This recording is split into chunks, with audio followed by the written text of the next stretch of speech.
ఆ రోజు సిద్దిపేట నుంచి అక్కడ 610 జీవో పైన నిరాహార దీక్ష, అమర నిరాహార దీక్ష కూర్చుంటే ఇదే ఉస్మానియా బిడ్డ అప్పుడు పీజీ అయిపోయి పిహెచ్డి చేస్తున్నాం. నేను పి హాస్టల్ రూమ్ నెంబర్ 62 నుంచి ఆ ఉద్యమాన్ని కాగడాలు పట్టుకొని చేసింది మేమన్నా. ఉద్యమాన్ని ఉధృతం చేసినాం. టిఆర్ఎస్ పార్టీ కాదన్నా, విద్యార్థులు తీసుకున్నాం. విద్యార్థులు ఉద్యమాలు చేసుకొని అప్పుడు మా పైన లాఠీలు చూపించిండు.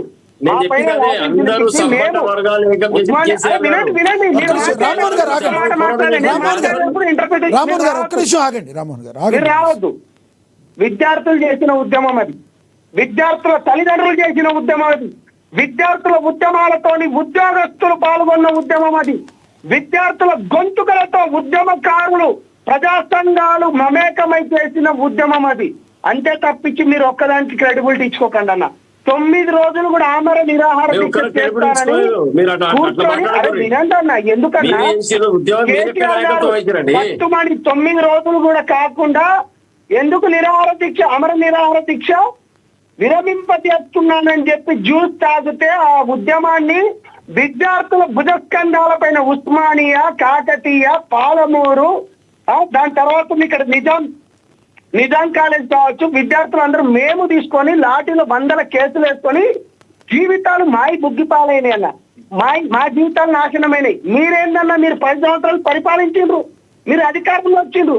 ఇంకొక మాట నేను రామ్మోహన్ అన్న నీకు గుర్తు చేస్తా. మేము ఇదే ఉస్మానియా బిడ్డలం అందరం కలిసి ఒక 100 మంది ఉద్యమకారులందరం కలిసి కేటీఆర్ గారిని కలవడానికి అని చెప్పి సెక్రటరియట్ లో ఆ రోజు మేము పోతే కనీసం అతని ఘమం ఏదైతుందో, అతని తలపొగరు ఏ విధంగా ఉందో, మేము ఉద్యమకారులు మేము ఒక్కటే అన్నా మరి మేము ఉద్యమాలు చేసినాం కదా, ఉద్యమకారుల అందరికీ ఇప్పుడు ఒక 200 మంది ఉన్నాం, జైళ్ల పాలైన వాళ్ళం, 8 సంవత్సరాలు తిరిగిన వాళ్ళం.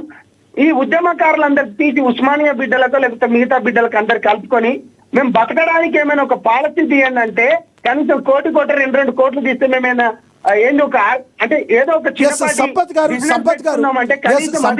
టాపిక్ డైవర్ట్ అవుతుంది. సంపత్ గారు మీరు టాపిక్ డైవర్ట్ కాదండి, నిజం. ఎందుకంటే ఇది తెలంగాణ ఉద్యమానికి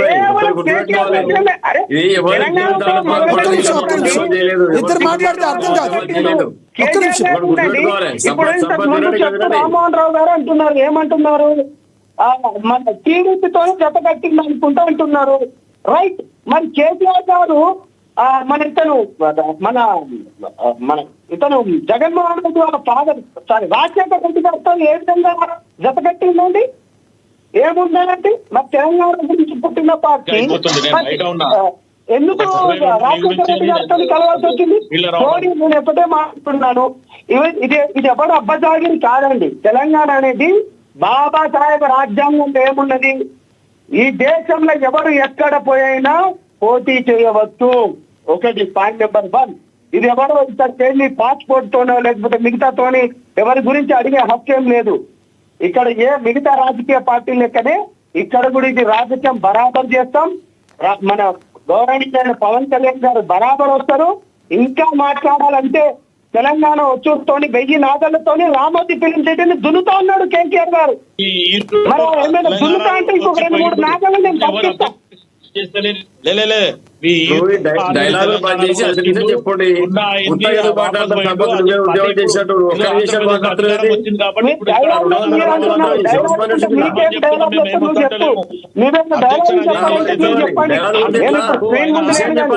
డైలాగులు కాదు బ్రదర్, సంవత్సరం పాటు జైలు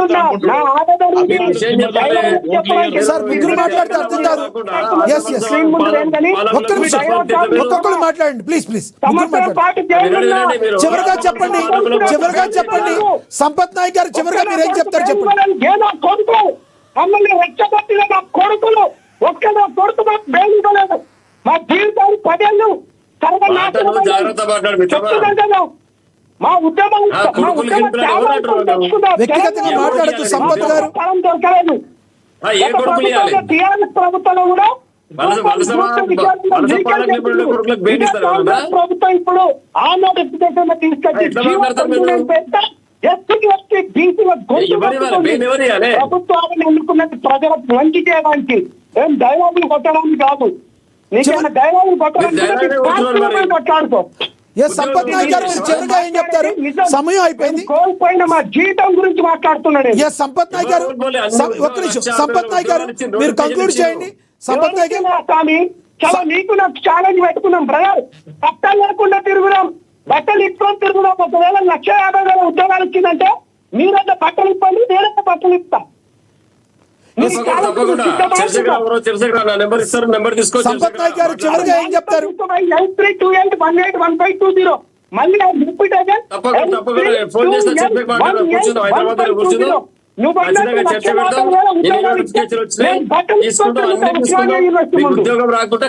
సంపత్ నాయక్ గారు చివరిగా ఏం చెప్తారు?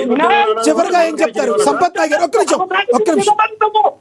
నువ్వు బట్టలు తిప్పుకొని తిరుగుతావా? నేను బట్టలు తిప్పుకొని నేను ఒక జనసేన నాయకుడిగా నేను చెప్తున్నా. నికాల్సిన తెలంగాణ పుట్టగా ఉస్మానియా బిడ్డగా 1,30,000 ఉద్యోగాలు ఇస్తే నేను బట్టలు ఇప్పుకొని తిరుగుతా. నువ్వు బట్టలు ఇప్పుకొని తిరుగుతావా? రైట్ రైట్ సంపత్ నాయక్ గారు మీ అభిప్రాయం అర్థమైంది. ధన్యవాదాలండి మీ అభిప్రాయం తెలియజేసినందుకు. ధన్యవాదాలు కాదు సార్, మాట్లాడలేండి ప్రజలకు. రైట్ సంపత్ నాయక్ గారు సంపత్ నాయక్ గారు సంపత్ నాయక్ గారు టాపిక్ మీద కంక్లూడ్ చేయండి. వేరే టాపిక్ వెళ్ళిపో. టాపిక్ మీద చివరిగా ఏం చెప్తారు? 30 seconds చెప్పండి. సంపత్ నాయక్ గారు ప్లీజ్ మోహన్ గారు ప్లీజ్ ఒక్క నిమిషం. సంపత్ గారు చివరిగా ఏం చెప్తారు? ఏం చెప్పండి టాపిక్. నేను ఏమంటున్నా అంటే గౌరవనీయులు మహేష్ గౌడ్ గారు కొంచెం హోష్ లో ఉండి మాట్లాడాలి. ఇవాళ కాంగ్రెస్ పార్టీ ఈ రాష్ట్రంలో పుట్టిన పార్టీ కాదండి. ఇవాళ బీజేపీ కూడా ఈ రాష్ట్రంలో పుట్టింది కాదు. లైక్ బిఎస్పీ బహుజన సమాజ్వాదీ పార్టీ వాళ్ళు కూడా ఇక్కడికి వచ్చి పోటీ చేసిండ్రు. కాగజ్ నగర్ లో కొన్ని ప్రాంతాల్లో నిర్మల్లో కూడా గెలిచిండు.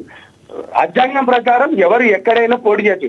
ఇంతకు ముందు టిఆర్ఎస్ ప్రభుత్వం కూడా ప్రభుత్వంలో ఉన్నప్పుడు ఇదే మానవతా నేను అప్పుడు రాహుల్ గాంధీ గారు ఉస్మానియా యూనివర్సిటీకి వస్తారంటే బాధాప్తగా రావాల్సిందే. రాహుల్ గాంధీ గారు రావాలి. ప్రజాస్వామ్యంలో అడ్డుకునేది ఇక్కడ ఎవరికి ఇది ఎవరు అప్ప చొట్టు కాదు. ఇది దేశం రాజ్యాంగం పైన నడుస్తుంది. రాహుల్ గాంధీ గారికి అప్పుడు మేము సపోర్ట్ ఇచ్చినాం. ఎందుకంటే ప్రజాస్వామ్య పద్ధతిగా పోవాలి ఇది. ఎందుకంటే వాళ్ళకి నేను మళ్ళీ గుర్తు చేస్తున్నా. మున్సిపల్ ఎన్నికల్లో పవన్ కళ్యాణ్ గారు బీజేపీ తరఫున ప్రచారం చేయబోతున్నారా? కన్ఫర్మ్ బ్రహ్మాండంగా చేయబోతున్నారండి. పవన్ కళ్యాణ్ గారు వస్తున్నారు, ప్రచారం కూడా చేయబోతున్నారు. ఆ ఇంపాక్ట్ ఏమన్నా తెలంగాణలో ఇంపాక్ట్ ఉంటుందంటారా? తెలంగాణలో మున్సిపల్ ఎన్నికలు ఈ పవన్ కళ్యాణ్ ఇంపాక్ట్ ఏమైనా ఉంటుందంటారా? ఆయనకి పట్టుందంటారా? సార్ మేము ఏమంటున్నామంటే సార్ ఇవాళ 60 ఏళ్ళ కాంగ్రెస్ పార్టీ ఎక్కడ పుట్టి ఇవాళ ఎక్కడికి వెళ్ళిందో ఇవాళ దేశంలో మొత్తం చూసుకుంటే కేవలం 60 ఏళ్ళు పరిపాలించిన కాంగ్రెస్ పార్టీ కేవలం 2-3 రాష్ట్రాలనే మిగిలినది. ఇవాళ 1980లో 72లో 2 సీట్లతో మొదలైన బీజేపీ ప్రస్థానం ఇవాళ యావత్ దేశం కాదు ప్రపంచం మొత్తం మాట్లాడుకునేటట్టు అంటే పెద్ద కార్యకర్తలున్న పార్టీలకు ఎదిగింది. ఇవాళ మా నాయకుడు కూడా 10 ఏళ్ల క్రితం ఏదైతే పార్టీ పెట్టిండో మేము నడుచుకుంటూ పోతున్నాం. అప్పుడు మేము కూటమిలు పెట్టుకున్నాం. దాంట్లో మొన్న 21 ఎమ్మెల్యేలకు 21 అదేవిధంగా 2 ఎంపీలు ఉన్నాం. నడుస్తున్నాం సార్. ఇవాళ నడుస్తున్నాం, ప్రజల కోసం పోరాడుతున్నాం. రైట్ ఎస్ మీరు చెప్పండి. ధన్యవాదాలు అండి మీరు మీ అభిప్రాయం తెలియజేసినందుకు సంపత్ గారు. ఎస్ రామ్మోహన్ గారు కంక్లూడ్ చేయండి సార్ ప్లీజ్. తర్వాత రాజమౌళి గారు చేస్తారు. సంపత్ గారు ఆవేశంతో మాట్లాడుతున్నాడు. సినిమా డైలాగ్ కొడితే పని కాదు. ఇక్కడ ఉద్యోగం ఆయన ఒక్కటి చేయలేదు ఉస్మానియా యూనివర్సిటీలో. ఏమన్నాడు ఇప్పుడు?